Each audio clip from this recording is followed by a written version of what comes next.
Seja bem-vindo e bem-vinda mais uma vez ao canal Mundial Brasil Notícias.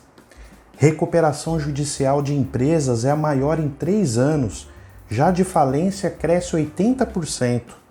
Segundo a Serasa, 92 empresas endividadas pediram socorro à justiça só em janeiro de 2023. Já de falência foram 72 empresas. É um assunto que preocupa, pois envolve a economia de nosso país, em especial os empregos que podem ser perdidos, pois a dificuldade financeira de uma empresa se torna um efeito dominó, ou seja, toda uma cadeia cai junto. A onda de recuperação judicial, que era esperada em 2020 devido à pandemia, chegou 3 anos depois. Com cenário de juros altos, como por exemplo a Selic, que está em 13,75%, inflação pressionada e o consumo fraco. Esse cenário, empresas recorrem à justiça para obter tempo, organizar a casa e continuar com o negócio. Em janeiro de 2023, os pedidos de recuperação judicial foi a maior em 3 anos, segundo os dados da Serasa. As projeções de consultorias são que os pedidos de recuperação judicial subam ainda mais no primeiro quadrimestre. Houve exemplos de grandes empresas que mostraram esgotamento em suas finanças.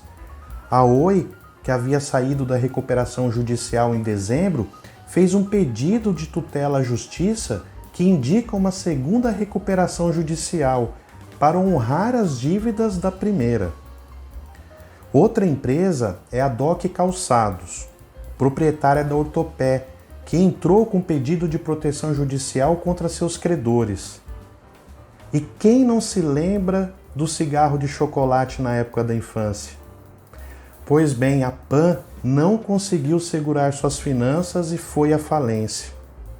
A tradicional Livraria Cultura também não resistiu e foi à falência, mas foi revertida mediante liminar. E a tão falada Americanas, caso de problemas nos balanços, também entrou com recuperação judicial. Também no setor varejista, mas esta do setor de moda, a Marisa optou rescalonar a dívida de 600 milhões de reais fora do âmbito juridicial. A Tok Stock contratou recentemente uma consultoria para reestruturar dívida de 600 milhões de reais. É outra empresa que experimenta novas dificuldades e há relatos de que um corte de cerca de 200 pessoas foi feito em agosto do ano passado. No caso da Tok Stock, foi feito um grande estoque para o período do Natal e não vendeu como planejado, na qual desorganizou seu capital de giro. Pelos dados da Serasa, 92 empresas solicitaram ajuda da Justiça para adiar o pagamento de dívidas em janeiro de 2023. Levantamento que foi obtido pelo jornal O Estado de São Paulo. A alta foi de 37,3% ante janeiro de 2022 e de quase 90% ante janeiro de 2021.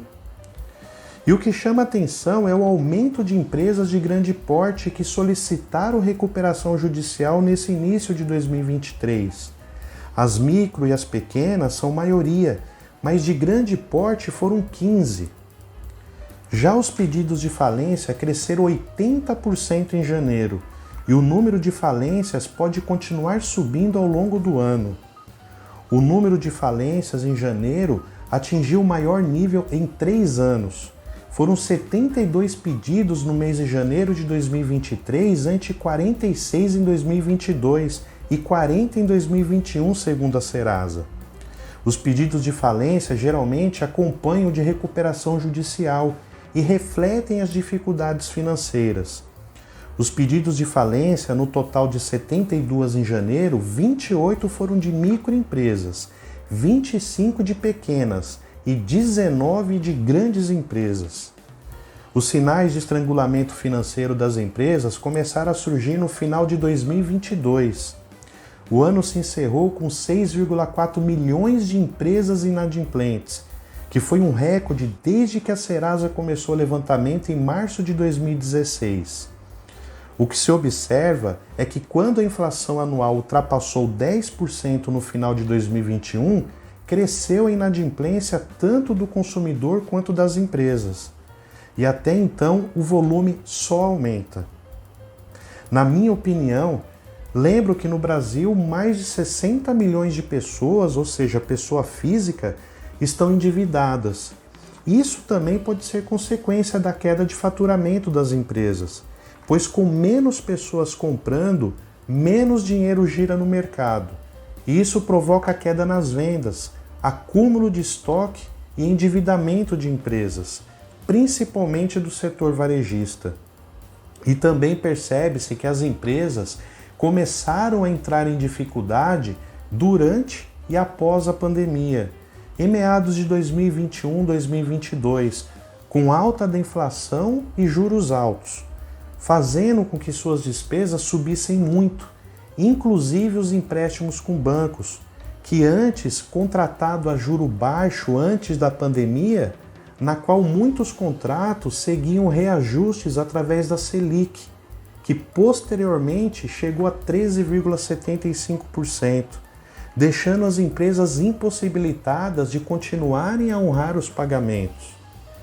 E o reflexo estamos vendo agora, com esses índices, ou seja, agora que a bolha está estourando. E você, o que acha? Quais os fatores que você acha que estão levando as empresas a solicitarem adiamento de suas contas, ou até mesmo o fechamento?